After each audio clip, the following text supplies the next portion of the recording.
பரிசுத்தமான நாம மகிமைப்படுவதாக. நாம் தேவனுடைய வார்த்தைக்கு நேராக கடந்து செல்லலாம். தேவனுடைய வார்த்தைக்கு கடந்து செல்வதற்கு முன்பதாக அச்சயா ஜாக்கின் அடுத்து நம்ம பிள்ளைகளுக்காக ஜெபிச்சுட்டு நம்ம ஆண்டவருடைய நாமத்தை மகிமைப்படுத்துவோம். இந்த நாளில் ஆண்டவர் உங்களை காணும்படியாக செய்ததற்காக தேவனுடைய நாமத்தை நாம் மகிமைப்படுத்த வேண்டும். அல்லேலூயா. ஒவ்வொரு நாளும் தேவன் நம்மை வழிநடத்துகிற தேவனாக இருக்கிறார். அந்த லைட் போடுங்க, அந்த லைட் போடுங்க. முன்னாடி வாங்க ஜாகின் அச்சயா. நெல் அதே நெல் பாங்கரா இங்கே வா. முன்னாடி முன்னாடி நெல், முன்னாடி நெல். கவனிங்க, கர்த்தருடைய நாமம் மகிமைப்படுவதாக. வசனம் சொல்லுகிறது, நம்முடைய பிள்ளைகள் ஒலிவ மர கன்றுகள். அல்லேலூயா. ஒலிவ மர கன்றுகள். ஒரு நாள் வரும், அன்றைக்கி நான் சொல்கிறேன் ஒலிவ மரத்தினுடைய விளக்கங்கள். ஒலிவ மரம் என்பது சாதாரணமான காரியம் இல்லை, அது மிகப்பெரிய ஒரு ஆசீர்வாதம், அது மிகப்பெரிய ஒரு ஆவிக்குரிய ரகசியங்கள் உள்ளடக்கிய ஒரு விஷயம். ஆலிவ் ஆயில் கேள்விப்பட்டிருப்பீங்க. இங்கே என்ன கிடைக்குது? Olive oil. அந்த ஆலிவ் ஆயில் அந்த ஆலிவ் ட்ரீலிருந்து, அந்த ஒலிவ மரத்திலிருந்து கிடைக்குது. அந்த ஒலிவ மரத்தினுடைய தன்மை என்ன? அந்த ஒலிவ மரம் ஏன் இன்னைக்கு வரைக்கும் பேசப்படுகிறது? அந்த ஒலிவ ஆயில் வந்து பார்த்தீங்க அப்படின்னா விலை மதிப்பு அதிகம், மிகப்பெரிய விலை மதிப்பு அதிகம்.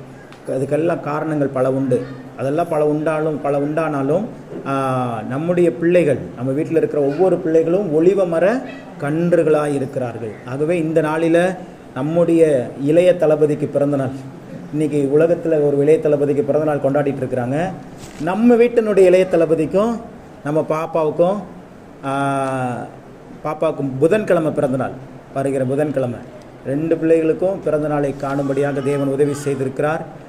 கண்களை மூடி இவர்களுக்கு நம்ம கொடுக்குற பெரிய ஆசீர்வாதம், நம்ம கொடுக்குற பெரிய கிஃப்ட் என்னன்னு கேட்டிங்கன்னா ப்ரேயர் தான். அல்லேலூயா. பிள்ளைகளுக்காக ஒரே ஒரு ஸ்தோத்திரம் நீங்கள் தேவ சமூகத்தில் பண்ணும்போது கிருபை பெருகும். அநேகருடைய ஸ்தோத்திரத்தினால கிருபையானது பெருகும். இப்போ எல்லாவற்றிலேயும் நம்ம என்ன பண்ணணும்? ஸ்தோத்திரம் செய்ய வேண்டும். எல்லாவற்றிலேயும் ஸ்தோத்திரம் செய்யுங்கள், அப்படி செய்வதே உங்களை குறித்த, அப்படி தேவனுடைய சித்தமே எல்லாவற்றிலேயும் ஸ்தோத்திரம் பண்ண வேண்டும். அப்போ இவர்களுக்காக நம்ம ஸ்தோத்திரம் பண்ணும்போது இவர்கள் வாழ்க்கையில் கிருபை என்ன பண்ணும்? பெருகும். கிருபை பெருகுனுச்சுன்னா நன்மை உண்டாகும். நன்மையும் கிருபையும். எந்த இடத்துல நன்மை உண்டாகும்னா கிருபை எங்கே இருக்குதோ அங்கே என்ன உண்டாயிரும்? நன்மை உண்டாயிரும். நன்மைங்கிற நல்ல காரியங்கள், ஆசீர்வாதங்கள் உண்டாகும். நன்மைகள் ஜீவனுள்ள நாட்களெல்லாம் பின்தொடரும். ஆகவே இந்த பிறந்த நாளில் நாம் இவர்களுக்கு கொடுக்குற விலை மதிப்பில்லாத ஒரு பரிசு இவர்களுக்காக பண்ணுகிற ஜெபம். ஆகவே கண்களை மூடி பிள்ளைகளுக்கு நேராக கயிறங்களை உயர்த்தி நாம் செவிப்போம். பரிசுத்தமுள்ள தகப்பனே, உமது நாமத்திற்கு மகிமையாய் உங்களுடைய அன்பு பிள்ளைகளுடைய கரத்திலே ஒப்பு கொடுக்கிறேன். ஒலிவமர கன்றுகளை ஆண்டவரே, நீர் எங்களுக்கும் எங்கள் சபைக்கும் எங்கள் குடும்பத்திற்கும் ஆண்டவரே ஒலிவமர கன்றுகளாய் கொடுத்த அன்பு பிள்ளைகள் ஒவ்வொருவரையும் நான் ஆசீர்வதிக்கிறேன். ஆண்டவரே, நாங்கள் சபையாராய் பிதா, குமாரன், பரிசுத்த ஆவியானவரின் நாமத்தினாலே இந்த பிறந்த நாளை காண்கிற அன்பு பிள்ளைகள் இருவரையும் மனதார ஆசீர்வதிக்கிறோம். ஆண்டவரே, ஆசீர்வதிக்கவே ஆசீர்வதித்து பெருகவே பெருக பண்ணுவீராக. ஆண்டவரே, சபைக்கும் சமுதாயத்திற்கும் குடும்பத்திற்கும் சாட்சியுள்ள பிள்ளைகளாய் எல்லாவற்றிற்கும் மேலாக தேவனுக்கென்று எழும்பி பிரகாசிக்கிற, எரிந்து பிரகாசிக்கிற எழுப்புதலின் பிள்ளைகளாய் உம்முடைய பிள்ளைகள் வளர்ந்திருப்பார்களாக என்று சொல்லி மனதார ஆசீர்வதிக்கிறோம். உம்முடைய சபையினுடைய ராஜரீக மகிமையின் எழுப்புதல் ஆசீர்வாதம் உடைய பிள்ளைகள் மீது தங்கியிருப்பதாக என்று சொல்லி செபிக்கிறேன். நீர் இந்த பிறந்த நாளை காணும்படி செய்து மகிழ்ச்சியை தந்ததற்காக நன்றி. இயேசு கிறிஸ்துவின் நாமத்தில் பிதாவே, ஆமென். பிள்ளைகளுக்கு கரங்களை தட்டி ஒரு ஹாப்பி பர்த்டே. முட்டாய் கொடுக்கலாம்னு நினைக்காதீங்க, போகும்போது கொடுப்பாங்க. போங்க, உட்காருங்க. அல்லேலூயா. கர்த்தர் நல்லவர், அவர் கிருபை என்றும் உள்ளது. பையனுக்கு பிறந்த நாளுங்கிறது எனக்கே மறந்து போச்சு. நைட்டு தான் தெரியும், 11 மணி.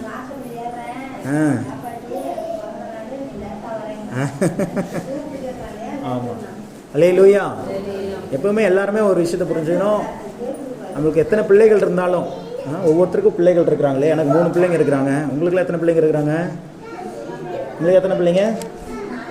உங்களுக்கு உங்களுக்கு உங்களுக்கு உங்களுக்கு 3, உங்களுக்கு 2, உங்களுக்கு ஐயா உங்களுக்கு 3. பரவாயில்ல, எல்லாரும் என் கூட நிறைய பேர் இருக்கிறீங்க. 3 ரைட். அல்லேலூயா. எத்தனை பிள்ளைகள் இருந்தாலும் முதல் பிள்ளை மேலே ஒரு கண்ணு வச்சுக்கிட்டே இருக்கணும் நீங்கள்.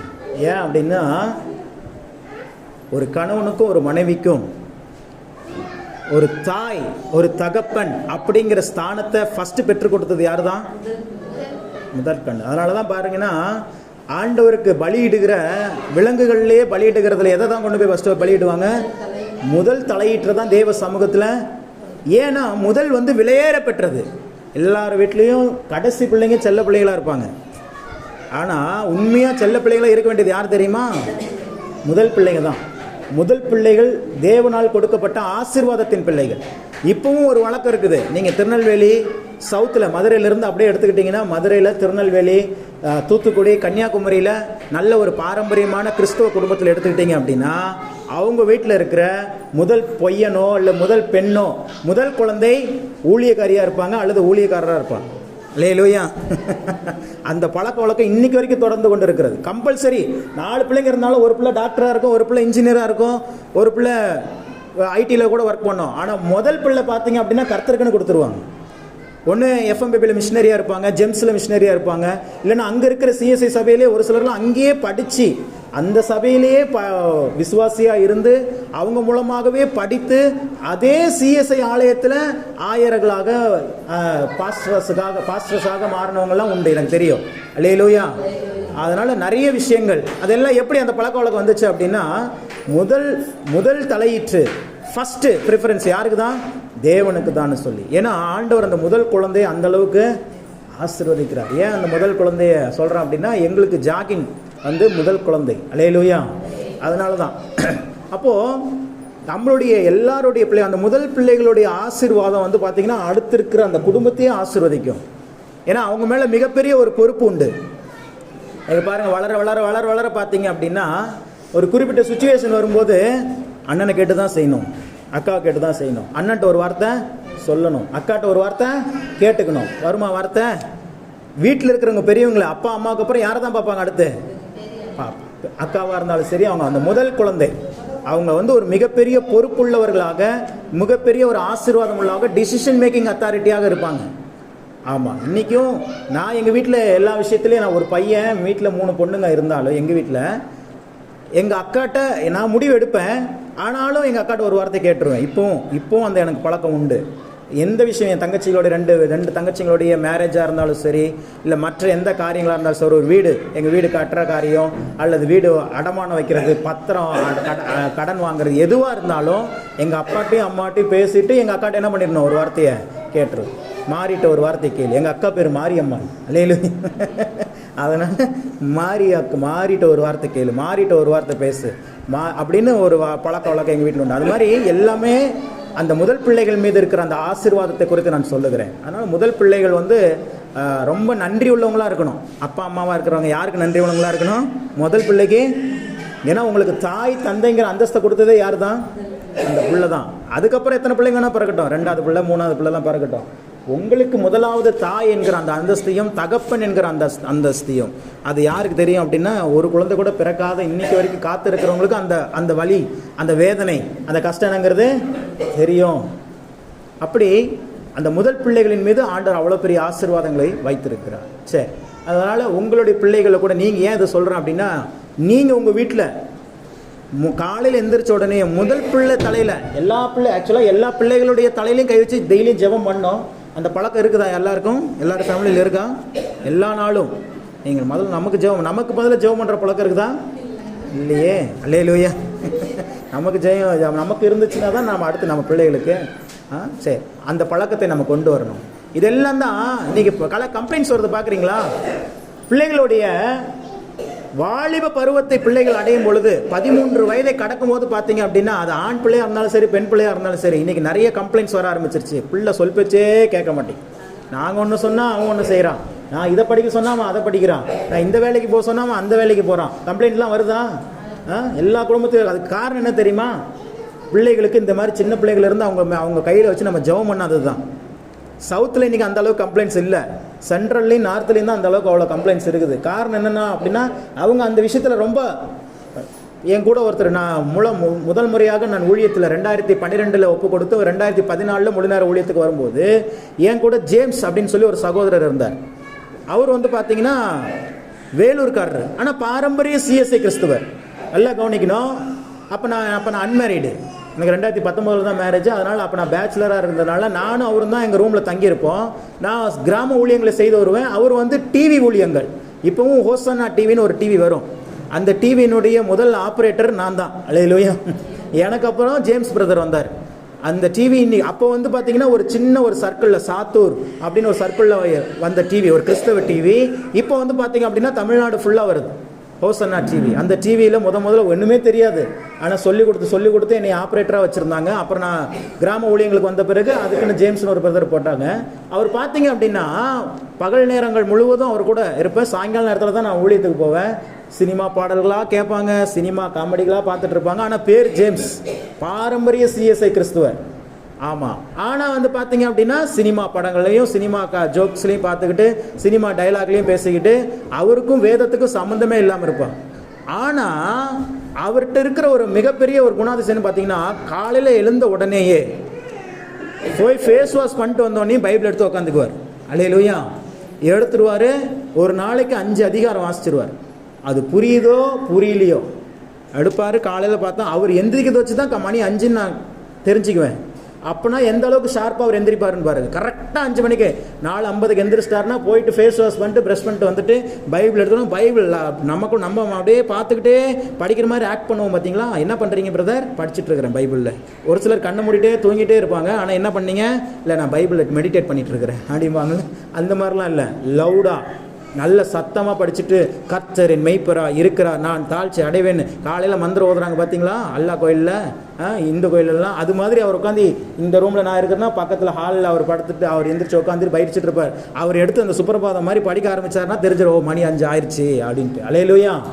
அந்த பழக்கத்தை அவ்வளோ பர்ஃபெக்டாக வச்சுருப்பார். அதே போல் நைட்டு இரவில் வந்து பார்த்தீங்க அப்படின்னா சாப்பிட்டுட்டு நாங்கள்லாம் பேசி முடிச்சு தூங்கும் போது முழங்கால் படியிட்டு, நேர் முழங்கால் படியிட்டு 10 நிமிடம் ஜெபம் பண்ணுவார். ஏசப்பா, அவர் பேசுகிறதே குழந்தைங்க பேசுகிற மாதிரி தான் இருக்கும். ஏசப்பா, இன்றைக்கி ஃபுல்லாக நீங்கள் பாதுகாத்தீங்க, ஒர்க்லாம் ப்ளஸ் பண்ணீங்க.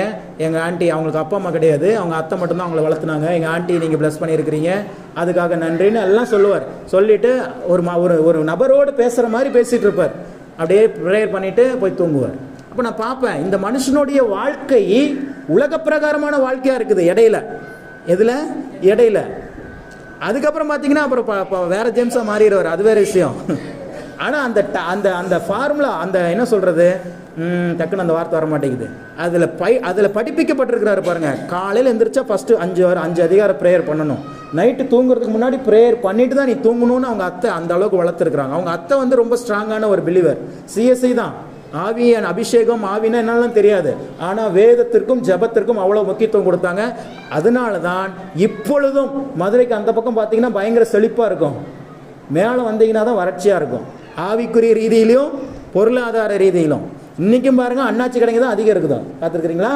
எல்லா மளிகை ஊரில் எல்லா ஊர்லேயும் என்ன கடை இருக்கும்?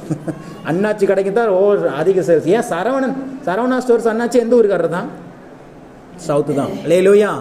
தேவன் ஏன் அந்த அளவுக்கு அங்கே ஆசீர்வாதத்தை வச்சார்னா, இதுதான் நம்ம லைஃப் எப்படி இருக்குதோ இல்லையோ, தேவனுக்கு கொடுக்க வேண்டிய கணத்தை கரெக்டாக கொடுக்குறான் பாருங்க. First preference. நம்ம ஆளுங்க என்ன பண்ணுவாங்க, இடையிலெல்லாம் நல்லா பயங்கரமாக பண்ணுவாங்க. ஆனால் அந்த முக்கியமாக பண்ண வேண்டியது என்ன பண்ணிடுவாங்க? கோட்டை விட்டுருவாங்க. அல்லேலூயா. இதெல்லாம் நான் தெரிந்து கொள்ள வேண்டும். முதல் பிள்ளை கர்த்தருக்கு தான் வைராக்கியமாக இருப்பாங்க. அது யார் என்ன வேணாலும் சொல்லட்டும், கர்த்தருக்கு கொடுக்கறத கொடுத்து தான் ஆகணும்.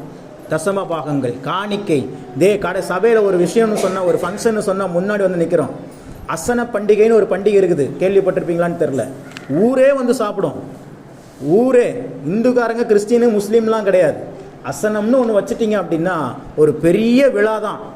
எவ்வளோ வேணாலும் சாப்பிட்டுக்கலாம், என்ன வேணாலும் பண்ணிக்கலாம். ஒரு பெரிய என்ன சொல்கிறது, ஒரு பயங்கரமான ஒரு திருவிழா மாதிரி இருக்குது. இன்றைக்கி வரைக்கும் நடந்துட்டு இருக்குது. இதெல்லாம் இந்த ஆசீர்வாதங்கள்லாம் எப்படி இதெல்லாம் எப்படி ஃபாலோ பண்ணுறாங்க? எல்லாமே தேவனுக்கு கொடுக்க வேண்டிய கணத்தை சரியாக செய்கிறார்கள். ஏனோ தானோ வென்றல்ல, பர்ஃபெக்டாக செய்கிறாங்க. இப்போ நீங்களும் காலையில் எழுந்த உடனேயே உங்களுடைய ஜெபத்தை முடித்து விட்டு உங்களுடைய முதல் பிள்ளையின் தலையில் வச்சு ஒன்றுமே ஜெபம் பண்ணாதீங்க. முதல் பிள்ளையின் ஆசீர்வாதம் வருவதாக, அவ்வளோதான். ரொம்ப சிம்பிளாக உங்களுக்கு சொல்லிக் கொடுக்குறேன். நீங்கள் லிஸ்ட்லாம் போட வேண்டியதில்லை. ஆண்டவரே எனக்கு ஞானத்தை கொடுங்க, படிப்பு கொடுங்க, தயவை கொடுங்க, என் சொல் பேச்சை கேட்கணும், நான் சொல்கிறது மட்டும்தான் கேட்கணும், இதெல்லாம் வேண்டாம். கையை வைங்க. முதல் பிள்ளையின் ஆசீர்வாதம் உண்டாவதாக சொல்லுங்கள். ஆமாம். உங்களுக்குலாம் வயசில் பெரியவங்களுக்குலாம் பெரிய பெரியவங்களாம் ஊரில் இருக்கிறாங்களே, என்ன பிரதர் பண்ணுறது? மனசில் நினச்சிக்கோங்க, பேரை சொல்லுங்கள். வாயை திறந்து பேர், முதல் பிள்ளை பேர் என்ன, அது ரட்சிக்கப்பட்டிருக்குதோ படலையோ, அது வேதத்தை வாசிக்குதோ இல்லையோ, பழகுங்க. பாருங்க அவங்க லைஃப் எப்படி மாறுதுன்னு சொல்லி. அல்லேலூயா. அதான் சொல்கிறேன். எதுக்காக சொல்ல வந்தேன்னா, நம்ம கீழேருந்தே வேரிலிருந்தே சுத்தம் பண்ணி கரெக்டாக கொண்டு வந்துட்டீங்க அப்படின்னா, உங்கள் பிள்ளைகள் உங்கள் கரெக்டாக அந்த வாலிப ஸ்டேஜுக்கு வரும்போது உங்கள் பேச்சை கேட்கும். நீங்கள் விரும்புகிறத விட உங்களுக்கு நன்மையை செஞ்சு கொடுக்கும். உங்களுக்கு மாத்திரம் இல்லை, சபைக்கும் சமுதாயத்திற்கும் சாட்சியுள்ள பிள்ளைகளாக இருக்கும். சிஎஸ்ஐ சர்ச்சில் இன்னொரு பெரிய ப்ளஸ் என்னன்னு கேட்டிங்கன்னா, அங்கே இருக்கிற வாலிப பிள்ளைகள் அவங்களும் உலக பிரகாரமான வாழ்க்கையில் வாழ்ந்தாலும் சபைக்குன்னு ஒரு விசேஷம்னு வந்துருச்சுன்னா, அந்த நாடகத்தை ப்ரிப்பேர் பண்ணுறது, டான்ஸு ப்ரிப்பேர் பண்ணுறதெல்லாம் பார்த்தீங்கன்னா போட்டி போட்டு ஒரு சர்ச்சில்லாம் இரவு விடிய விடிய ப்ராக்டிஸ் நடந்துக்கிட்டே இருக்கும். அவ்வளோ பிள்ளைகள் வைராக்கியமாக உழைப்பாங்க சிஎஸ்ஐ சபையில். நான் பார்த்தது தான் சொல்கிறேன். ஏன்னா நான் ஊழியம்னு போன உடனே சவுத்தில் போனதுனால இதெல்லாம் எனக்கு புதுமையாக இருந்துச்சு. இதெல்லாம் நம்ம சபையில் இல்லையே, இதெல்லாம் நம்ம ஊரில் இல்லையே, இங்கே எல்லாம் வித்தியாசமாக இருக்குதே. அவன் பார்க்குறான், ஆன்ஸு போடுறான், எல்லாம் பண்ணுறான். அங்கே பார்த்தா சேரு, இன்னும் என்ன பண்ணிட்டு இருக்கிற, சேர்லாம் தூக்குங்கிறான் சபையில் சேர் போடுறதுக்கு. அல்லேலூயா. அவன் வாழ்க்கை எப்படி இருந்தாலும் கர்த்தருக்கு செய்ய வேண்டியதை கரெக்டாக செய்கிறான் பாருங்க. அதுதான் அந்த கணம் தான், அந்த என்ன சொல்றது, அந்த முக்கியத்துவம் தான் இன்றைக்கு வரைக்கும் அவர்கள் வாழ்க்கையை ஆசீர்வதித்துக் கொண்டிருக்கிறது. அல்லேலூயா. அதுக்கப்புறம் அவங்க வாழ்க்கை மாறிடும். தேவன் தொட வேண்டிய நேரத்தில் தொட்டு அவங்களை சரிப்படுத்தி கரெக்டாக ஒரு சாட்சியை கொண்டு வந்துடுவார். வேற வழியில் சொல்றது அதுதான். தேவனுக்கு நான் பிதாவானால் எனக்குரிய கணம் எங்கே அப்படின்னு தேவனுடைய வசனம் சொல்லுகிறது. நம்மளுக்கு வசனத்தை வாசிச்சாவே வசனமாக இருக்குது. ஒரு சில நேரத்தில் வசனம் தான் நம்மளுக்கு மருந்து. இன்றைக்கி பல விதத்துக்கு மருந்து இல்லாமல் இருக்குது இல்லையா? வியாதிக்கு என்ன மருந்து? இந்த கை வலி, கால் வலி, உடல் வலி. கடந்த நாட்களில் எனக்கே பயங்கரமான கோல்டு, கால் லெக் பெயின். ரொம்ப நாளாக நின்னே வேலை செஞ்சதில்லை. காலை 9 மணிலேருந்து நைட்டு 11 மணி வரைக்கும் நின்றுட்டே இருக்க சொன்னால் எப்படி இருக்கும்? அல்லேலூயா. இப்போ என் ஒர்க் அப்படி தான் இருக்குது. முதல் நாள் காலெலாம் வீங்கிருச்சு அப்படியே நின்று. வேலை ஒன்றும் ஹெவி ஒர்க் இல்லை. வந்தால் காசு எவ்வளோன்னு சொல்லுவாங்க, எவ்வளோ பில்லுன்னுபாங்க, பில் போட்டு சொல்லுவேன், காசு கொடுப்பாங்க, வாங்கிட்டு மீதி சேஞ்சு கொடுக்கணும், அவ்வளோதான் வேலை. ஹெவி ஒர்க்லாம் ஒன்றும் இல்லை. ஆனால் நின்றுட்டே இருக்கணும். அப்பாவுக்கு தெரியும், அவரு கேஷியர், அவர் ஹோட்டலில் கேஷியர், நான் பேக்கரியில் கேஷியர். அல்லேலூயா. அப்படி நின்றுட்டே இருக்கணும், நடந்துகிட்டே இருக்கணும். கேட்டாங்கன்னா எடுத்து கொடுக்கணும், திருப்பி நிற்கணும், நடக்கணும். ஆர்டர் வந்தால் திருப்பி போகணும். எங்கே உட்கார்றது? சாப்பிடும் போது தான் உட்காந்து சாப்பிடணும், அவ்வளோதான். அப்போது பயங்கரமான பலவீனமாகி போச்சு. நான் பார்த்தேன் அக்காவுக்கு அவங்க ஓனரை ஒரு ஓனருடைய மனைவிக்கு, அக்கா நான் நாளைக்கு ஊருக்கு போகிறேன், என்னால் இனிமேல் தாங்க முடியாது அப்படின்ட்டு மெசேஜெல்லாம் போட்டுட்டு என் துணியெல்லாம் எடுத்து வச்சுட்டு அப்படியே காலையில் எந்திரிக்கலான்னு சொல்லிட்டு விடிஞ்ச உடனே ஊருக்கு போய் சேரணும் அப்படின்ட்டு அப்படி இருந்தேன். அவ்வளோ பலவீனங்கள், அவ்வளோ சூழ்நிலைகள். அதன் மத்தியில் அப்போ ஆண்டவர் உணர்த்துறார். யோசேப்பினுடைய சம்பவங்களை எடுத்து வைக்கிறார் முன்னாடி. ஆண்டவரே, எப்பயுமே ஆண்டவர்கிட்ட கேட்டு தானே போனோம், எங்கே போனாலும் ஆண்டவர்கிட்ட கேட்டு தான் போனோம். எனக்கு அந்த பழக்கம் உண்டு. அப்போ ஆண்டவர்கிட்ட கேட்குறேன், ஆண்டவரே நான் இப்படி ஒரு சூழலை இப்போ எப்படி ஆகி போச்சுன்னா, எனக்கு ப்ரேயர் பண்ணுறதுக்கே டைம் இல்லை பாருங்க. ப்ரேயரே அட்டன் பண்ணியே ரொம்ப நாள் ஆயிடுச்சு. நான் கான்ஃபரன்ஸ் ப்ரேயர், மார்னிங் ஈவினிங் ப்ரேயர்லாம் ஜஸ்ட்டு கனெக்ட் பண்ணுறது மட்டும்தான் வேலை. ப்ரேயரே அட்டன் பண்ண முடியல. ப்ரேயர் பண்ணுறதுக்கும் டைம் இல்லை. பயங்கரமான ஒரு சிறையிருப்பில் மாட்டிக்கிட்டனே அப்படின்னு ஒரு சூழல். ஆனால் ஆண்டவர்கிட்ட கேட்டால் அவர் என்ன வாக்குத்தத்தம் தராரு? பயப்படாத, நான் உனக்கு துணை நிற்கிறேன், பயப்படாத, நான் உன் கூட இருக்கிறேன். அப்போ நான் இங்கேருந்து வர்றேன் அப்படிங்கிறேன். அவர் என்ன சொல்கிறார்? இல்லை, நானே உன் கூட தான் இருக்கிறேன், நீ ஏன் பயப்படுற?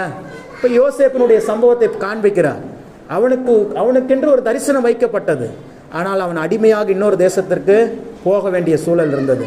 ஆனால் அடிமையாக போனவன் அடிமையாகவே இருந்தானா? இல்லை, சூழல்கள் மாற்றப்பட்டது. அவன் அதிபதியாய் மாறினான். இப்போ நான் எந்த ஸ்டேஜில் இருக்கிறேன் அப்படின்னா, யோசேப்பினுக்கு தரிசனம் வைக்கப்பட்டது, ஸ்டேஜை கடந்தாச்சு. அடிமையாக அனுப்பப்பட்டது, அந்த ஸ்டேஜில் இருக்கிறேன்.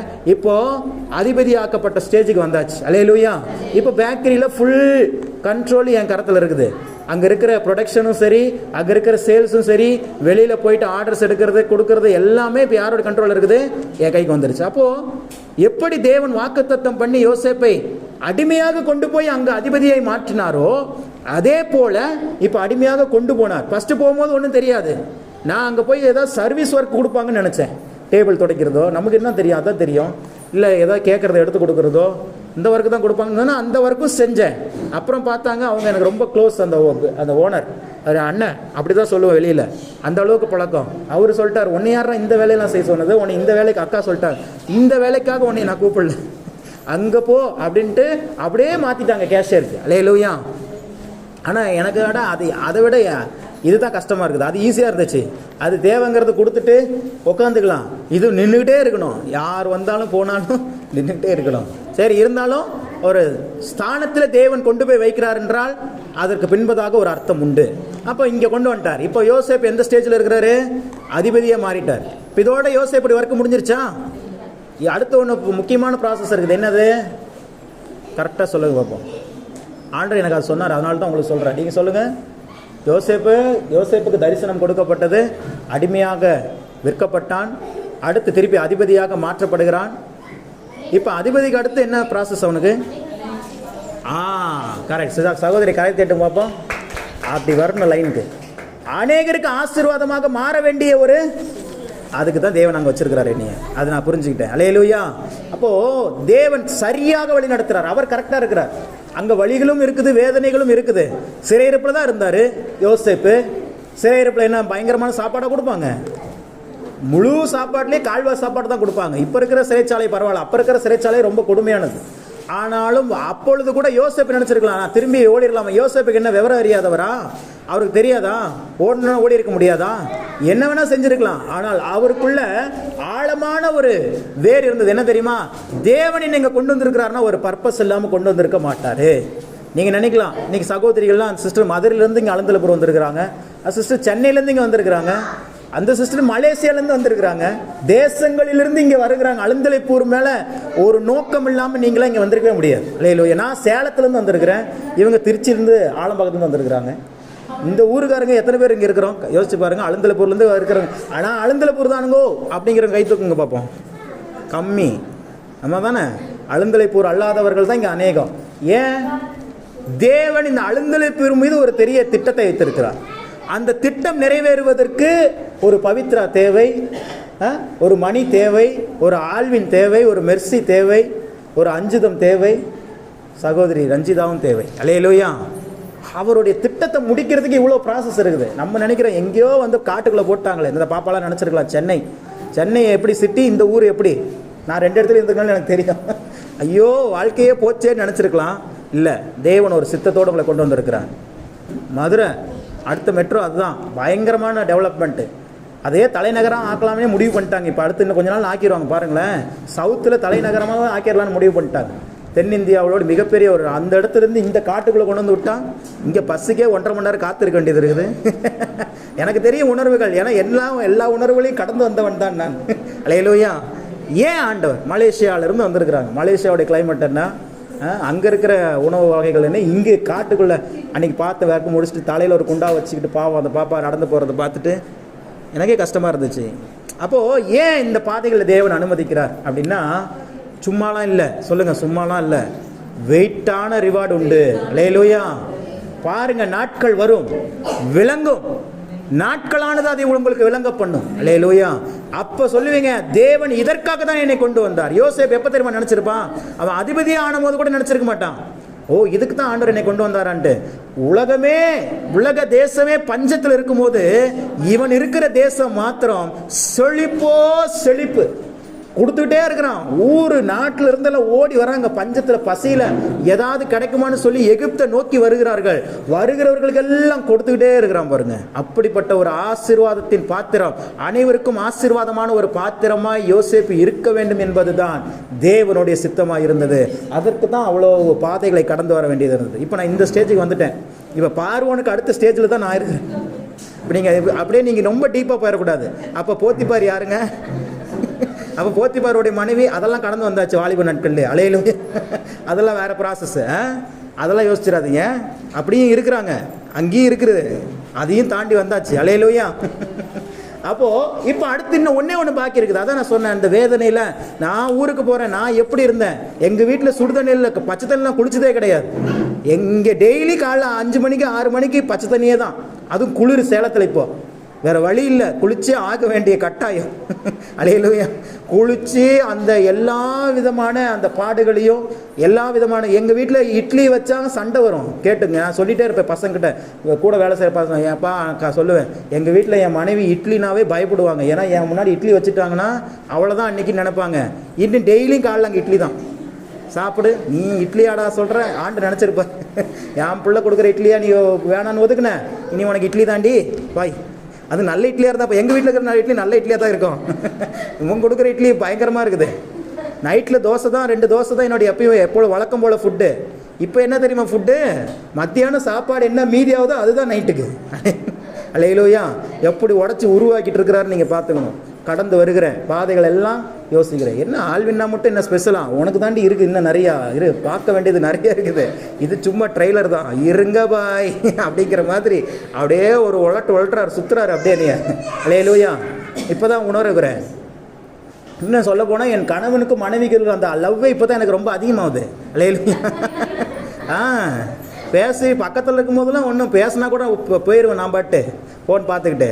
இப்போ மனைவி ஞாபகமாக தான் இருக்குது. கேசர் எழுதும் போது கூட நீங்கள் ஒரு மசாலா பூரி 30 ரூபான்னு எழுதுறதுக்கு நேற்று உண்மையாகவே மெர்சி பூரி 30 ரூபான்னு எடுத்து கொடுத்துட்டேன். அல்லேலூயா. அவர் சேட்டான் பார்த்துட்டு, நான் மெர்சி பூரியா, இது இந்த ஐட்டம் நான் போடுறதே இல்லை பாய் அப்படிங்கிறான். இரியா அடிச்சுட்டு மசாலா பூரி அது டோக்கன் கொடுக்கணும் வாங்குறதுக்கு. பாருங்க, தேவன் எதை எப்படி கொண்டு வரணும்னு எங்கே கொண்டு போய் கற்றுக் கொடுக்குறாருன்னு பார்த்துக்கோங்க. பிள்ளைகள் மேலே இப்போ தான் பாசம். வந்தோடனே பார்த்தேன், அச்சையா படுத்துருந்துச்சு. அச்சையா தலையில் கை வச்சு அச்சையா தலையில் ஒரு கிஸ் பண்ணிவிட்டு, என் பிள்ளை அந்த உணர்வு பக்கத்தில் இருக்கும்போது தெரியாது. எப்பவுமே பக்கத்தில் இருக்கும்போது எந்த இதுக்கும் வேல்யூ தெரியாது. கொஞ்சம் பிரிஞ்சு இருந்து பாருங்கள், எல்லா வேல்யூவும் தெரியும்.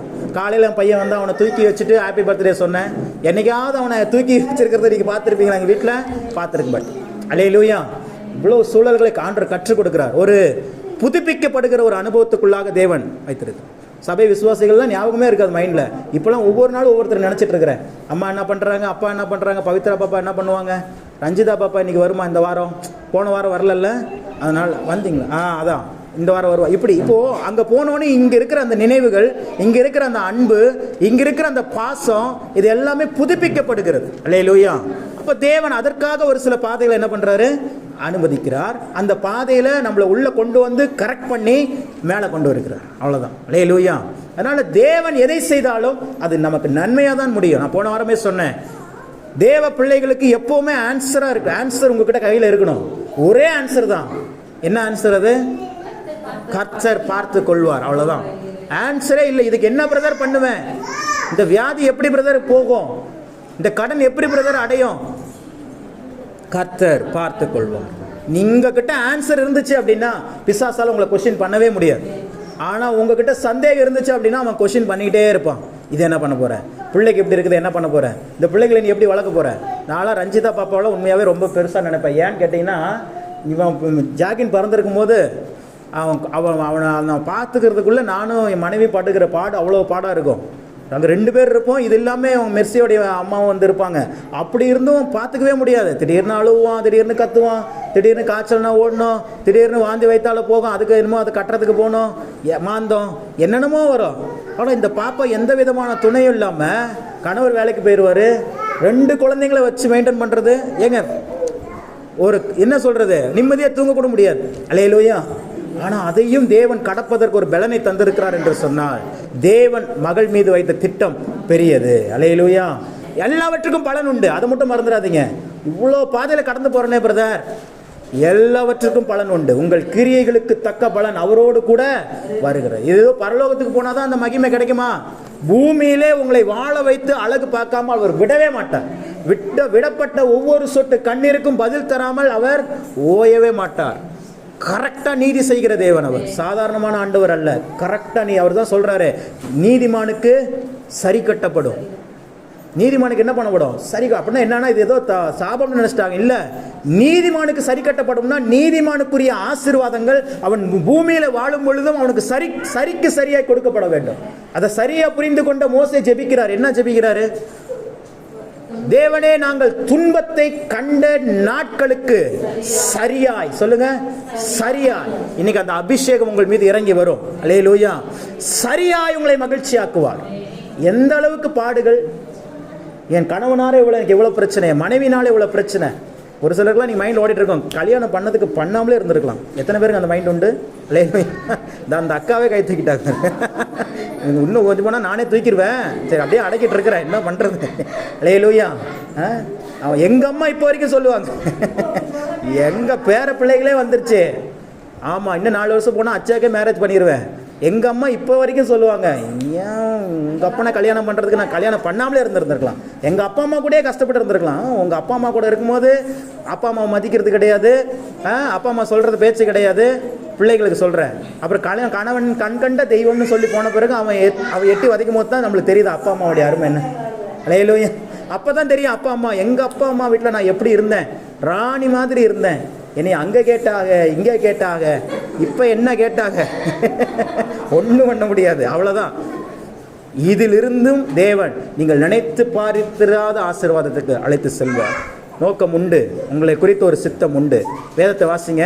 தேவன் இந்த நாளில் நமக்கு தந்த ரேமா வார்த்தை எரேமியாவின் புத்தகம் 29ஆம் அதிகாரம் 11ஆம் வசனம் வாசிக்கலாம்.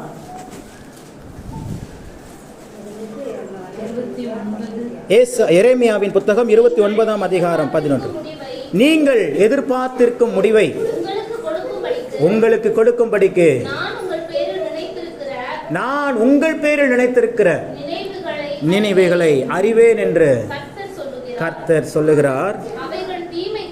அவைகள் தீமைக்கல்ல, சமாதானத்துக்கு ஏதுவான நினைவுகளே. அல்லேலூயா, அல்லேலூயா. இந்த வசனம் இதனுடைய கான்டெஸ்ட்டை எடுத்து படித்து பார்த்தீங்கன்னா, இதனுடைய பேக்ரவுண்டை படித்து பார்த்தீங்கன்னா வித்தியாசமான அர்த்தங்கள் கொடுக்கும். ஆனால் தேவன் நமக்கு தருகிற இந்த நாளில் இந்த வார்த்தையில் நம்ம பேசுகிற ஒரு வார்த்தை என்ன அப்படின்னா, நீங்கள் எதிர்பார்த்திருக்கிற நன்மையை உங்களுக்கு கொடுப்பேன். அல்லேலூயா. நீங்கள் இன்றைக்கு எதை எதிர்பார்த்து கொண்டிருக்கிறீர்கள் உங்கள் வாழ்க்கையில், உங்கள் பிள்ளைகளுடைய வாழ்க்கையில், உங்கள் கணவருடைய வாழ்க்கையில், உங்கள் மனைவியினுடைய வாழ்க்கையில், உங்களுடைய பொருளாதார வாழ்க்கையில் எதை எதிர்பார்த்து கொண்டிருக்கிறீர்கள், அதை தேவன் உங்களுக்கு தரப்போகிறார். அல்லேலூயா. நீங்கள் எதிர்பார்த்திருக்கும் நன்மைகளை நான் உங்களுக்கு கொடுப்பேன். வசனம் சொல்லுது, நீங்கள் எதிர்பார்த்திருக்கிற, எப்படி சொல்லப்படுகிறது, நீங்கள் எதிர்பார்த்திருக்கிற முடிவை சொல்லுங்க. முடிவு. நீங்க ஒரு முடிவு தானே எதிர்பார்த்துட்டு இருக்கிறீங்க. பிரதர், இந்த பிரச்சனைக்கு என்ன பிரதர் முடிவு, இந்த சூழ்நிலைக்கு என்ன பிரதர் முடிவு, என் கணவருக்கு என்ன பிரதர் முடிவு. ஒரு அம்மா வரும், அந்த அம்மா போன வாரம் காணும், இந்த வாரம் காணும், எப்போ சாமி முடிவு கட்டுவீங்க?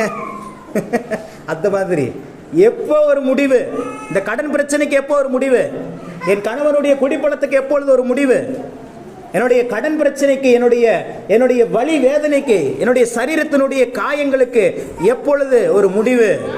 ஆண்டவர் சொல்றார், முடிவை இப்போ உங்கள் கையில் கொடுக்குறாரு. உங்களுக்கு என்ன முடிவு வேணும் நீங்களே முடிவு பண்ணுங்க. மனசில் முடிவு பண்ணுங்க. இப்போ உங்கள் கணவருக்கு ஒரு முடிவு பண்ணுங்க பார்ப்போம். இத்தனை மாதத்துக்குள்ள, இத்தனை நாளுக்குள்ள அவர் திருந்திடுவார். மனசில் முடிவு பண்ணுங்க. என் மனைவி இத்தனை நாளுக்குள்ள சரியாயிரும், என் பிள்ளைகளுடைய கடன் இத்தனை நாளுக்குள்ள கிளியர் ஆயிரும், என்னுடைய கடன் பிரச்சனை இந்த மாதத்துக்குள்ள கம்ப்ளீட் ஆயிரும். முடிவு பண்ணுங்க பாப்பா. அந்த மாதிரி மனசுலேயே முடிவு பண்ணிங்க. முடிவு பண்ணிட்டீங்களா? முடிவு பண்ணிட்டீங்களா? ஒரு டேட்டை முடிவு பண்ணுங்க. உங்களுக்கு என்ன வேணும், வர வேண்டியது என்ன இருக்குது, இத்தனை நாளுக்குள்ளே வரணும். உங்களுக்கு என்ன ஆசீர்வாதம் வேணும்? நான் வீடு கட்டணும் பிரதர், வாடகை வீட்டில் இருக்கிறேன், சொந்த வீடு இந்த மாதத்துக்குள்ளே, இந்த வருஷத்துக்குள்ளே நான் கட்டணும். நான் நகையெல்லாம் அடமானம் வச்சிருக்கிறேன் பிரதர், இந்த மாதத்துக்குள்ளே, இந்த வருஷத்துக்குள்ளே என் நகையெல்லாம் திரும்பி எனக்கு வரணும். வெளியிலேருந்து எனக்கு வர வேண்டிய பணங்கள் நிறைய இருக்குது, என்னை நிறைய பேர் ஏமாற்றிட்டாங்க. அந்த பணங்கள் எல்லாம் இந்த மாதத்துக்குள்ளே, இந்த வருஷத்துக்குள்ளே வரணும்னு ஒரு டேட்டை ஃபிக்ஸ் பண்ணுங்க. ஃபஸ்ட்டு ஃபிக்ஸ் பண்ணுங்க. முடிவு ஃபிக்ஸ் பண்ணிட்டீங்களா? இப்போ ஆண்டவர் சொல்கிறாரு, நீங்கள் எதிர்பார்த்திருக்கும் முடிவை நான் உங்களுக்கு கொடுப்பேன். அல்லேலூயா. நீங்கள் எதிர்பார்த்திருக்கும் முடிவை நான் உங்களுக்கு கொடுக்க போகிறேன். அவைகள் தீமைக்கு ஏதுவானவைகள் அல்ல, சமாதானத்துக்கு ஏதுவானவைகள். அவைகளால் நீங்கள் சமாதானப்படுத்தப்படுவீர்கள். உங்கள் வாழ்க்கையில் சமாதானம் உண்டாகும். எப்போ ஒரு ரிலாக்ஸேஷன் உண்டாகும், எப்போ ஒரு மகிழ்ச்சி உண்டாகும், எப்போ ஒரு இளைப்பாறுதல் உண்டாகும். இந்த ஆண்டு இளைப்பாறுதலின் ஆண்டு, நமக்கு தெய்வீக இளைப்பாறுதலின் ஆண்டு. எப்போ ஒரு ரிலாக்ஸேஷன் வரும், எல்லாம் கம்ப்ளீட் ஆன பிறகு. சகோதரிமார்கள், வீட்டில் இருக்கிற குடும்பத்தில் இருக்கிற பெண்களுக்கு பார்த்தீங்கன்னா மதிய நேரம் என்பது ஒரு சிறந்த ஒரு ரிலாக்ஸேஷனாக டைமாக இருக்கும் அவங்களுக்கு. மதிய நேரத்தில் தூங்குவாங்க. ஏன் அப்படின்னா அவங்க காலையில் 5 மணிலேருந்து வேலை செஞ்சுட்டே இருப்பாங்க, மிஷின் மாதிரி எல்லா வேலையும் செஞ்சுட்டு, வீட்டு வேலை, சமையல் வேலை, பிள்ளைகள் வேலை, கணவர் வீட்டு வேலைக்கு அனுப்புறது, எல்லா வேலையும் செஞ்சுட்டு 11 மணி 12 மணி அந்த ரேஞ்சில் என்ன பண்ணிடுவாங்க, ரிலாக்ஸேஷன். ஏன் எல்லாம் என்ன பண்ணிட்டாங்க, எல்லா ஒர்க்கையும் முடிச்சிட்டாங்க. அதுக்கப்புறம் ஒர்க்கு இருக்குது, பாதி ஒர்க் என்ன பண்ணியாச்சு, முடிச்சாச்சு. அந்த மாதிரி எல்லாம் கம்ப்ளீட் ஆன பிறகு ஒரு ரிலாக்ஸேஷன் உண்டாகும். அதே போல தான் இளைப்பாறுதல் என்பது, நீங்கள் விரும்பின எல்லா முடிவுகளையும், நீங்கள் எதிர்பார்த்திருக்கிற எல்லா முடிவுகளையும் பெற்றுக்கொள்ளும் பொழுது என்ன ஆகும், ஒரு ரிலாக்ஸேஷன் உண்டாகும். ஆவியின் மண்டலம் எப்படி செயல்படும் உங்களுக்கு சொல்லிக் கொடுக்குறேன். ஆவியின் மண்டலம் ரிவர்ஸில் செயல்படும். சொல்லுங்க, ஆவியின் மண்டலம் எப்படி செயல்படும்? ரிவர்ஸில் செயல்படும். எப்படி ரிவர்ஸ் செயல்படும்னா, இப்போ எக்ஸாம்பிள் உங்களுக்கு புரிகிற மாதிரி சொல்கிறேன். இட்லி எப்படி வைக்கிறது? இட்லி மறக்க மாட்டேன் நான் லைஃப்பில். இட்லி எப்படி வைக்கிறது? இட்லி பானையில் ஃபஸ்ட் என்ன வைக்கணும்? தண்ணி வைக்கணும். அப்புறம் துணியை போட்டுடணும். இப்போ இருக்கிற அந்த ஃபேன் இதெல்லாம் துணியெலாம் வைக்கிறது இல்லை, எண்ணெயை வச்சிடுறாங்க. சரி, நம்ம பழைய மாடலுக்கே போவோம். துணியை வச்சிடுறாங்க. அப்புறம் மாவு என்ன? மாவு எப்படி வந்துச்சு? அதை என்ன பண்ணு? அதுக்கு ஒரு ப்ராசஸ் இருக்குது. ஆட்டி தான். அது தெரியாதா உனக்கு? ப்ராசஸ் இருக்குதா இல்லையா? அரிசி ஊற வைக்கிறீங்க, அதுக்கு தேவையான உளுந்து, அதுக்கு தேவையான பச்சரிசி. ஒரு இதில் பார்த்தேன், மல்லிகைப்பூ போன்ற இட்லி வேண்டுமா, டிப்ஸ் சொல்லுகிறோம் அப்படின்னு சொல்லிட்டு கேட்டாங்க. வாட்ஸ்அப்பில் 50 ரூபா ஃபீஸ். அதுக்கு 50 ரூபா ஃபீஸ்ன்னு சொல்லிட்டு படிச்சுட்டு, சரி 50 ரூபா என்ன தான் சொல்கிறாங்க தெரிஞ்சுக்கொண்டு 50 ரூபா ஜிபே பண்ணிட்டு மல்லிகைப்பூ போன்ற இட்லி சுடுவதற்கு என்னன்னு சொல்லி பார்த்தா, மாவு அரைக்கும் போது வெண்டைக்காவை என்ன பண்ணிடணுமா, கட் பண்ணி துண்டு துண்டாக கட் பண்ணி அந்த இதை எடுத்துகிட்டு போட்டுருணுமா. போட்டுட்டு மாவை நல்லா அரைக்கணும். வீட்டில் போய் ட்ரை பண்ணி பாருங்கள். ஒரு அக்கா அப்படி தான் ட்ரை பண்ணி பார்த்துட்டு மாவெல்லாம் வளவலன்னு போச்சுன்னா அடுத்த நாள் என்னை திட்டுனுச்சு. அதுக்கு நான் பொறுப்பேற்க முடியாது. அல்லேலூயா. அதனால் அதெல்லாம் எனக்கு தெரியாது. அங்கே படித்தது நான் சொல்கிறேன். அப்படி சொன்னால் வருது. ஒரே ஒரு கிலோ மாவுக்கு ஒரு வெண்டைக்காய் கட் பண்ணிவிட்டு துண்டு துண்டாக வெட்டி நல்லா அரைச்சி அதை மாவில் ஊற்றிட்டு அதுக்கப்புறம் தோசை சுட்டு பாருங்கள், குஷ்பு இட்லி கிடைக்கும், மல்லிகைப்பூ போன்ற இட்லி கிடைக்கும் அப்படின்னு போட்டிருந்தோம். அதுக்கு 50 ரூபா ஃபீஸ் கட்டி படிச்சுட்டு வந்தோம் நாங்கள். அல்லேலூயா. அதனால் எனக்கு தெரில அது ரிசல்ட்டு. நீங்கள் வேணால் வீட்டில் ட்ரை பண்ணி பாருங்கள். தப்பாக வந்தால் நான் பொறுப்பு இல்லை, சங்கம் பொறுப்பு இருக்காது. அது மாதிரி இதுதான் ப்ராசஸ். மாவை ஃபஸ்ட்டு அரிசியை ஃபஸ்ட்டு கழுவணும், அதை ஃபஸ்ட்டு அப்புறம் தண்ணியை ஊற்றி ஊற வைக்கணும், உளுந்து போடணும், பச்சரிசியை போடணும், அப்புறம் நான் சொன்ன வெண்டைக்காயோ சொண்டைக்காயோ எதையாவது ஒன்று போடணும், அப்புறம் அரைக்கணும், அது அப்புறம் புளிக்கணும். அது ஒரு ப்ராசஸ் இருக்குது பாருங்கள். அப்புறம் தான் நீங்கள் சொன்ன ப்ராசஸ். இப்போ நீங்கள் சொன்னதே பாதியிலேருந்து தான் சொல்லியிருக்கிறீங்க. ஃபஸ்ட்டு இருந்து தான் இப்போ நான் சொல்லியிருக்கிறேன். அப்புறம் அதுக்கப்புறம் தான் இட்லி பானைக்கு வர்றோம். அப்புறம் இட்லி வருது. கடைசியாக அவுட் என்ன வருது? இட்லி வருதா? இதுதானே ப்ராசஸ்ஸு. இது பூமிக்குரிய ப்ராசஸ்.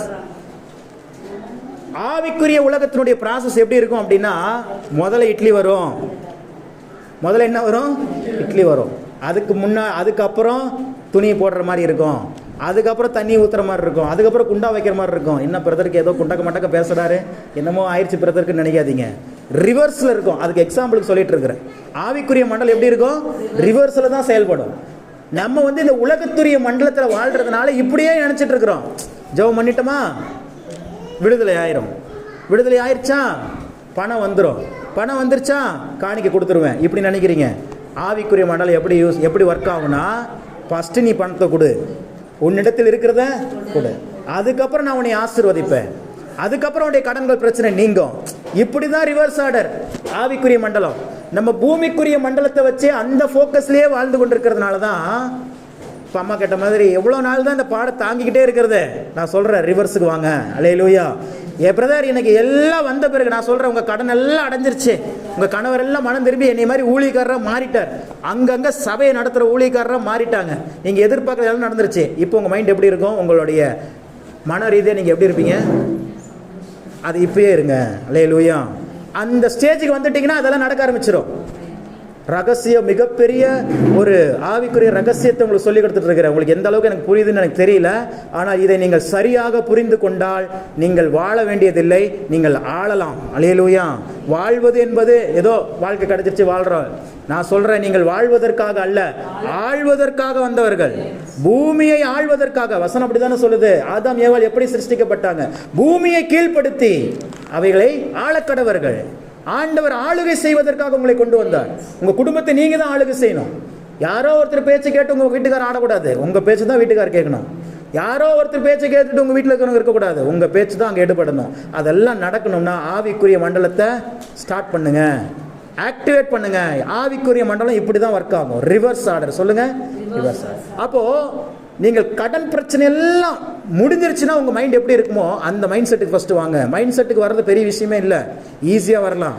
நீங்கள் நினச்சா எதை வேணாலும் மறக்கலாம், நீங்கள் நினச்சா எதை வேணாலும் நினைக்கலாம்.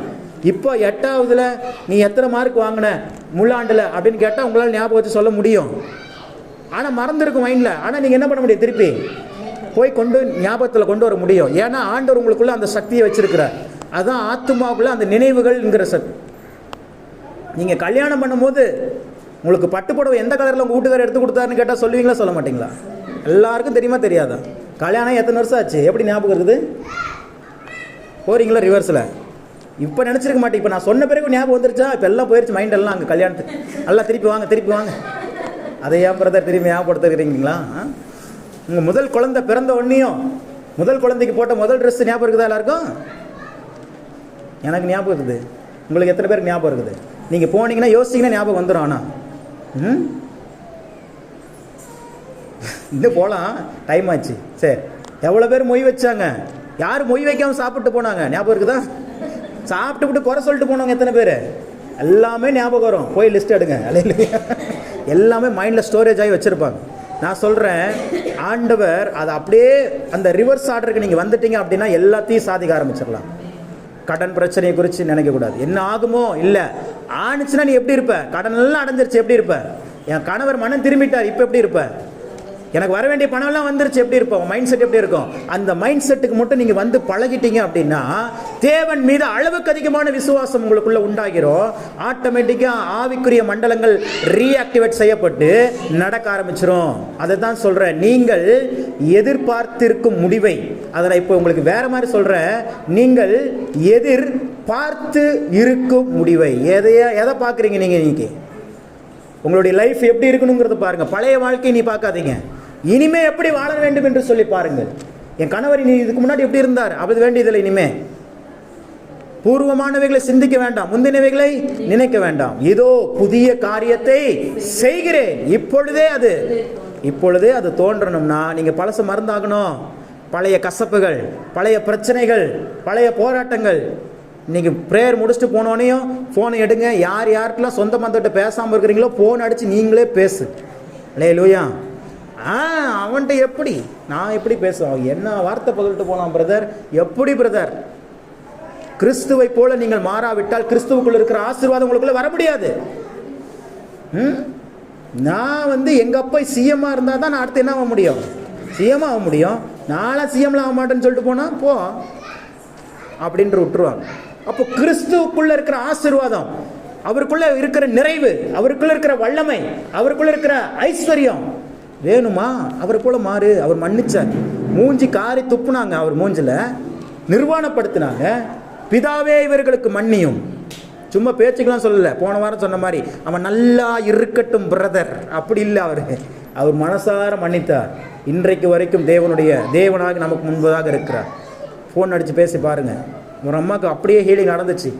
திருநெல்வேலியில் தான் கேன்சர் கட்டி, மிகப்பெரிய பணக்கார அம்மா, கேன்சர் கட்டி ஜெபம் பண்ணிகிட்டே இருக்கிறாங்க. நான் இப்போ உடன் ஊழியராக இருக்கிறேன், என் கூட பாஸ்டர் சாட்சி சொல்லி நான் முடிக்கிறேன். இப்போ போய் ஜெபம் பண்ணுறோம், அந்த அம்மாக்காக ஜெபம் பண்ணுறோம். எவ்வளோ நாள் காணிக்க கொடுக்க அந்த அம்மாவுக்கு ரெடி, பணத்துக்கு குறைவே இல்லை. பசங்க எல்லாம் வெளிநாட்டில் இருக்கிறாங்க, எல்லாம் செட்டில்டு. ஆனால் கேன்சர் கட்டி, இந்த இடத்துல கட்டி இவ்வளோ பெருசு இருக்குது, கலையை திருப்ப கூட முடியாது. ஆனால் படம் இருக்குது, புகழ் இருக்குது. அந்த அம்மா பேரை சொன்னால் போதும், அவங்க வீட்டுக்கு கண்டுபிடிக்கிறதுக்கு போகிறதுக்கு புள்ளம்பாடி எவ்வளோ தூரம் அங்கேருந்து அலந்தல் போருக்கு. அந்த இடத்துல நின்று காமாட்சி அம்மா வீடு எங்கன்னு கேட்டால் கரெக்டாக லேண்ட்மார்க் சொல்கிறாங்க. புள்ளம்பாடியிலேருந்து கரட்டமங்கத்தில் இருக்கிற காமாட்சி அம்மாவுக்கு லேண்ட்மார்க் சொல்கிறாங்க அப்படின்னா அப்போ அந்த அம்மா எவ்வளோ வெயிட்டாக இருக்கும் அந்த இடத்துல. அந்த மாதிரி ஒரு முக்கியமான இடம், கைலாசபுரம் இடம். அந்த இடத்துல இருந்து அந்த அம்மா பேரை சொல்கிறோம், கரெக்டாக ஆட்டோக்காரன் கொண்டு போய் விடுறாங்க. அப்போ அந்த அளவுக்கு ஃபேமஸாக இருக்குது அந்த அம்மா. பெரிய புகழ் இருக்குது, பெரிய பணங்கள் இருக்குது. ஆனால் கேன்சர் கட்டி இது வரைக்கும் வந்துருச்சு, தலையை திருப்ப முடியல. ஜெபம் பண்ணுறாங்க, ரொம்ப நாள் ஜெபம் பண்ணுறாங்க. எங்களை விட பெரிய பெரிய ஊழியக்காரர் பிளெஸிங் டிவி ஆலன் பால் ஜெபம் பண்ணியிருக்கிறாரு. மோகன் சி லாசரஸ் அண்ணன் ஜெபம் பண்ணியிருக்கிறாங்க. எந்த ஹீலிங்கும் நடக்கலை. அப்போ ஊழியக்காரங்க பிரச்சனையா?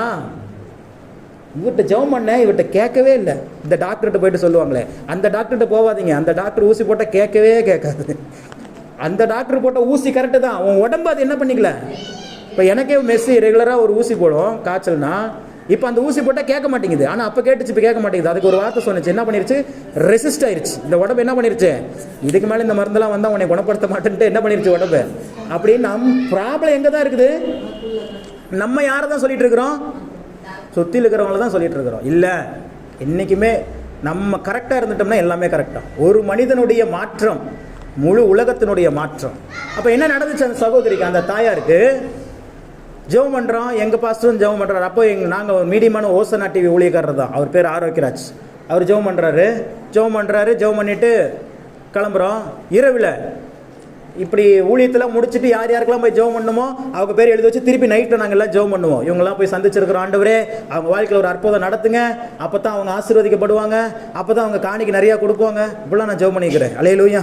அவங்க நல்லா ஆயிட்டாங்கன்னா என்ன பண்ணிடுவாங்க, நிறையா காணிக்கு கொடுப்பாங்க, நாங்கள் நல்லா இருக்கலாம், உதவி செய்யுங்க ஆண்டவரும் ஜெபம் பண்ணிட்டு தூக்கும். அப்போது அது இரவில் அந்த அண்ணனுக்கு அந்த பாஸ்டருக்கு ஆண்டவர் ஞாபகப்படுத்தினார். ஒன்றுமே ஞாபகப்படுத்தலை. அந்த அம்மாவை அவங்க மருமகிட்ட பேச சொல்லு அப்படின்னாராம். என்ன சொன்னார்? இவர் பார்த்தார், என்ன ஆண்டவரே மிகப்பெரிய கேன்சர் கட்டி டாக்டரே எத்தனையோ ஸ்டேஜுக்கு போயிடுச்சு, நீ அவ்வளோதான்ட்டாரு, நீங்கள் இதை போய் நான் எப்படி அந்த அம்மாட்ட சொல்கிறதுன்னு சொல்லிட்டு இவர் பயந்துக்கிட்டு அடுத்த நாள் திருப்பி போகிறாரு. சரி ஆண்டவர் சொன்ன செஞ்சு தானே ஆகணும் அப்படின்னு போகிறாரு.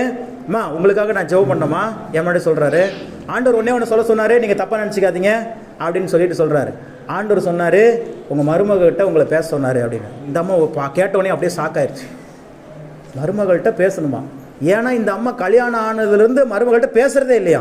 இல்லையா, அது எங்களுக்கு தெரியாது. ஆனால் ஆண்டவர் நோட் பண்ணி வச்சிருக்கிறாரு பாருங்க. நமக்கு தெரியாத நிறைய விஷயங்கள் ஆண்டவர் என்ன பண்ணி வச்சிருக்கிறாரு. அப்போ ஒருவர் சொன்னார், நீ அதை பண்ணாதான் உனக்கு குணமாகும்னு ஆண்டவர் சொல்ல சொன்னார்னு சொல்லிட்டு இவர் திரும்பி பார்க்க வந்துட்டார். ஏன்னா அந்த அம்மா திருப்பி திட்டிருச்சுன்னா இந்த அம்மா பேசவே இல்லை, அப்படியே வச்சிருச்சு. போன எங்களையும் திருப்பி வாங்கன்னு உள்ளே கூப்பிடல, அப்படியே சோஃபாலே உட்காந்துருக்கு. நான் பார்த்துட்டே இருக்கிறேன். என்னம்மா வந்த டீ நேற்றெல்லாம் அது குவாலிட்டியாக டீயெல்லாம் பூஸ்ட்லாம் கொடுத்தாங்க, இன்றைக்கி தண்ணி கூட கொடுக்கலையே. சரி சரி நானும் போகிறேன். அப்புறம் போயிட்டு ஒரு 1 ஹவரில் அந்த அம்மா ஃபோன் அடிக்கிறாங்க, பாஸ்டருக்கு ஃபோன் அடித்து அழுகிறாங்க. நான் அப்போ அந்த பொண்ணுகிட்ட பேசி அந்த மருமகள்கிட்ட பேசி, இத்தனை வருஷம் ஆகுது பிரதர், அவள் என்னை ரொம்ப காயப்படுத்திட்டா, அவள் என்னை ரொம்ப கஷ்டப்படுத்திட்டா, அவள் ரொம்ப தெனவெட்டாக இருக்கிறா, எப்படி பிரதர் பேசுறது? உங்களுக்கு கேன்சர் சரியாகணுமா வேணாமா அதை மட்டும் சொல்லுங்கள், ஆகணும் அப்போ பேசுங்க அப்படின்னாங்க. நீங்கள் நம்ப மாட்டீங்க. அப்போவே சரிங்க பாஸ்டர் பேசிவிட்டு உங்களுக்கு கால் பண்ணுறேன்னு சொல்லிட்டு வச்சுட்டு அவங்களே வாலண்டியராக அவங்க மருமகளுக்கு கால் பண்ணி 1/2 மணி நேரம் பேசியிருக்கிறாங்க. அவங்க மருமகள்கிட்ட நலம் விசாரிச்சிருக்கிறாங்க, மன்னிப்பு கேட்டிருக்கிறாங்க. தப்பு யார் தான்? அந்த பொண்ணு. அந்த பொண்ணு தான் தப்பு பண்ணியிருக்குது. இந்த அம்மாவுடைய பையனையே விட்டு பிரித்து போயிடுச்சு. நீங்கள் நிறைய பேர் அந்த ஒர்க்கு கொஞ்சம் பண்ணுறாங்க. என்ன பண்ணிருச்சு, பிரித்து கொண்டு போயிடுச்சு, தண்ணி கொடுத்துன்னு போயிடுச்சு. அது ஒரு வேற கான்செப்ட் இருக்குது. அப்போ தண்ணி கொடுத்துன போகிறது தப்பா பிரதர் அப்படி கேட்காதீங்க. தண்ணி கொடுத்துன்னு தான் போகணும். ஆனால் அதுக்கு ஒரு சில ஃபார்மாலிட்டிஸ் பைபிள் இருக்குது. அது ஒரு நாள் நான் வரும்போது சொல்லி கொடுக்குறேன். அப்போது இந்த மாதிரி பல விஷயங்கள் அந்த பொண்ணு மேலே தான் ஃபால்ட்டு. அதனால் இந்த அம்மாவுக்கு ஆண்டவர் சொல்லிட்டாரே அப்படிங்கிறதுக்காக வாலண்டியராக பேசுகிறாங்க. மன்னிச்சிருமா, நான் ஏதாவது தப்பாக பேசுகிறதா என்னை மன்னிச்சிருமா அப்படிலாம் சொல்கிறாங்க. சொல்லிவிட்டு 2 நாட்கள், எத்தனை நாள்? 2 நாட்கள். 3ஆவது நாள் தூங்கி முழிச்சு காமிக்கிறாங்க. இந்த இடம் ஃபுல்லாக சீல் உடஞ்சி அப்படியே மார்பகம் ஃபுல்லாக அப்படியே தண்ணி. உடனே எங்களை கூப்பிட்றாங்க, பாஸ்டர் உடனே எங்கள் வீட்டுக்கு வாங்கன்ட்டாங்க. அங்கே எங்களுக்கு என்ன ஆச்சுன்னு தெரில, இவர் பயந்துட்டு என்ன ஆச்சுன்னு தெரில, இந்த அம்மா வேறு சொல்கிறாங்களே அப்படின்ட்டு சரி போவேன்னு சொல்லிட்டு போனால், நாங்கள் போகிறதுக்குள்ளே எல்லாம் க்ளீன் பண்ணி ஒரு இது போட்டு, பாஸ்டர் நீங்கள் சொன்னது செஞ்சேன், எந்த ஆஸ்பத்திரிக்கும் போல, அந்த கட்டி தானாக கரைஞ்சி வெளியே வந்துருச்சுண்ணா. அல்லேலூயா. இங்கேருந்து இது வரைக்கும், இங்கேருந்து இது வரைக்கும், இங்கேருந்து இது வரைக்கும் ஒரு பெரிய தட்டு. அப்போ 2000 நோட்டு இருந்துச்சு. எந்த நோட்டு இருந்துச்சு? அப்படியே காணிக்கை எடுத்து எங்கள் பாஸ்டர் கையில் கொடுத்தாங்க. அல்லேலூயா. நான் வாங்கினேன், பார்த்தேன். அப்போ இன்னும் கொஞ்சம் ஷார்ட்டாக இருந்தேன், அதனால் எனக்கு இந்த அளவுக்கு இருந்துச்சு. பார்த்துருங்க, ஒன்றுமே இல்லை. என்ன பண்ணுச்சு அந்த அம்மா? பேசாத இருந்த பேசுனுச்சு, வாலண்டியராக பேசுனுச்சு. அந்த பொண்ணு மேலே தப்பு இருந்தாலும் சாரி கேட்டு வந்துச்சு. எத்தனை லட்சங்கள் கொடுத்து சரியாகாத உயிர் 2 நாட்களில் சரியானுச்சு. அல்லேலூயா. இதுதான் சொல்கிறேன். நான் என்ன சொல்கிறேன், இன்றைக்கி யார்ட்டையாவது பேசாமல் இருக்கீங்களா? அவங்க மேலே தப்பு இருந்தாலும் சரி, உங்களுக்கு 2 நாள் டைம் பேசிடுங்க. பேசிட்டு அப்புறம் உங்கள் அற்புதத்தை எதிர்பாருங்க. நடக்கலாம் என்கிட்ட வந்து கேளுங்க. அல்லேலூயா. தேவன் சரியாக வைத்திருக்கிறார். சொல்கிறேன், தப்பு அவங்க மேலே இருக்கட்டும். என்னை மாதிரி கோவக்காரனா நீங்கள் பார்த்துருக்கவே மாட்டீங்க. என் மனைவிக்கு தெரியும், எங்கள் வீட்டில் இருக்கிறவங்களுக்கு தெரியும். இங்கே பார்த்தா சாந்து சொரூபி ஆல்வின். நீங்கள் என்னைய மறுபக்கத்தை பார்த்தீங்கன்னா அவ்வளோதான் நீங்கள். ஆமாம், மாற்றணும். தேவனை போல நீங்கள் மாறாவிட்டால், நான் சொன்னேன், தேவனுடைய ஆசீர்வாதம் உங்களுக்குள்ளே வர முடியாது. தேவனுடைய ஆசீர்வாதத்தினால் நீங்கள் நிரம்பி இருக்க வேண்டும் என்று சொல்லி தேவன் விரும்புகிறார். அல்லேலூயா. சூழ்நிலைகள் மாறும். நீங்கள் முடிவு பண்ணிட்டீங்களா? உங்களுடைய பிரச்சனைகளுக்கான முடிவு நீங்கள் பண்ணிட்டீங்களா? என்னைக்கு முடியணும் பண்ணிட்டீங்களா? காமாச்சமா பண்ணீங்களா இல்லையா? அப்போ ஆண்டவர் தருவார். நீங்கள் எதிர்பார்த்திருக்கும் முடிவை உங்களுக்கு கொடுப்பார். அல்லேலூயா. பக்கத்தூர் தான் இடத்துல ஊரே காலி பண்ணிடலாம் விடுங்க. அல்லேலூயா. அதுக்கு ஒரு முடிவு பண்ணுங்க மனசுல. அல்லேலூயா. முடிவு உங்க கையில. திரும்பி முடிவு அப்பாட்ட கொடுக்காதீங்க. அப்பா சொல்லிட்டாரோ, நீ ஆண்டவரே உங்க சித்தம், உன் விருப்பம் என்ன சொல்லு, நான் செய்கிறேன். அவர் உமது மன விருப்பத்தின்படி உமக்கு தந்தருளி உமது ஆலோசனைகளை எல்லாம் நிறைவேற்றுவாராம். என்னைக்கு முடியணுங்கிறது தீர்மானம் பண்ணுறது நீங்கள். உங்கள் கணவர் என்னைக்கு மனம் திரும்பணும், உங்கள் பிள்ளைகளுடைய கடன் பிரச்சனை என்னைக்கு தீரணும், உங்களுடைய சூழ்நிலைகள் என்னைக்கு மாறணும்னு முடிவு பண்ண வேண்டியது சொல்லுங்க. நான் தான் எல்லாத்துக்கும் காரணம், நானே தான் காரணம், ஆசீர்வாதத்துக்கு இனி காரணம் நான் மட்டும்தான். அல்லேலூயா. கண்களை மூடி நாம் செபிப்போம். பரிசுத்தமுள்ள தகப்பனே, உமது நாமத்துக்கு மகிமை செலுத்துகிறோம். லோரி தேவ சமூகத்தில் கொஞ்ச நேரம் அப்படியே கண்களை மூடி உங்களுடைய சூழ்நிலைகளுக்கான முடிவை தீர்மானம் பண்ணுங்க. நான் சொல்கிறேன், இன்றைக்கி இந்த ரேமா வார்த்தை உங்களுக்கு என்று கொடுக்கப்பட்டிருக்குதுன்னா இந்த வார்த்தை சாதாரணமானதல்ல. இது தேவன் விரும்பினதை செய்த பிறகுதான் திரும்பும். இன்னைக்கு உங்க இருதயத்தில் விதைக்கப்பட்டுருச்சு அப்படின்னா இது முளைக்காம விடாது, இது கனி கொடுக்காம விடாது. அவர் விரும்பியதை செய்த பிறகுதான் இந்த வார்த்தையானது அவர் இடத்துல திரும்பி செல்லும். இன்னைக்கு முடிவு பண்ணுங்க. உங்க பிரச்சனைக்கு முடிவு உங்ககிட்ட தான் இருக்குது. நீங்க முடிவு பண்ணுங்க. என் கணவர் இத்தனை நாட்களுக்குள்ளாக, இத்தனை மாதத்துக்குள்ளாக மனம் திரும்பணும், இந்த வருஷத்துக்குள்ள என் ஃபேமிலியா சர்ச்சுக்கு வரணும், இந்த வருஷத்துக்குள்ள என்னுடைய கடன் பிரச்சனை நீங்க சாட்சியா நிற்கணும், இந்த நாட்களுக்குள்ள இதெல்லாம் முடிஞ்சிருக்கணும். நீங்கள் நினைங்க, செய்யறதுக்கு அவர் ரெடியாக இருக்கிறார். நீங்கள் எதிர்பார்த்திருக்கும் முடிவை நான் உங்களுக்கு கொடுப்பேன். உங்களுக்கு கொடுக்கும்படியாகவே நான் இறங்கி இருக்கிறேன். அவைகள் தீமைக்கானவைகள் அல்ல, அவைகள் சமாதானத்துக்கு ஏதுவானவை. உங்களை இளைப்பாறுதலுக்குள்ளாக கொண்டு போகிற வார்த்தை அதுதான். ரீபா ஷாகா பாரா காபா பாபா ராபா தாடா டாபா. கொஞ்ச நேரம் அப்படியே வாய்களை திறந்து ஆண்டவர்கிட்ட பேசுங்க. பாப்பா, ஆண்டவரே எனக்கு ஒரு முடிவை நீங்கள் உண்டு பண்ணுங்க அப்படின்னு நான் ஜெபம் பண்ணதெல்லாம் மறந்துட்டேன். இனி என் முடிவை நான் உண்டு பண்ணுகிறேன். நீர் வாய்க்க பண்ணும். பரலோகத்தின் தேவனானவர் காரியங்களை கைகூடி வர பண்ணுவாராக. பரலோகத்தின் தேவனானவர் எங்கள் காரியங்களை கைகூடி வர பண்ணுவார். எனக்காக யாவையும் செய்து முடிக்க போகிற தேவனாகிய உன்னதமான தேவனுக்கு ஸ்தோத்திரம்னு சொல்லுங்க. நிச்சயமாக சொல்லுகிறேன், நீங்கள் சொன்ன அந்த முடிவை தேவன் நிறைவேற்ற போகிறார். நீங்கள் சொன்ன நாளில், நீங்கள் எதிர்பார்த்த அந்த நேரத்தில், நீங்கள் எதிர்பார்த்த அந்த நாட்களில், நீங்கள் விரும்பினதற்கும் நீங்கள் செபித்ததற்கும் அதிகமாக அவர் செய்தார் என்று சொல்லி இதே இடத்துல கர்த்தர் உங்களை சாட்சியாக நிறுத்துவார். Thank you Holy Spirit of God. இது அப்படியே செய்து உமக்கு நன்றி. வார்த்தை கேட்ட ஒவ்வொருவரின் மீதும் இந்த வார்த்தையின் ஆசீர்வாதம் நிரம்பியிருப்பதாக இயேசு கிறிஸ்துவின் நாமத்தில் ஜெபித்தோம் எங்கள் ஜீவனுள்ள நல்ல பிதாவே. ஆமென். அல்லேலூயா.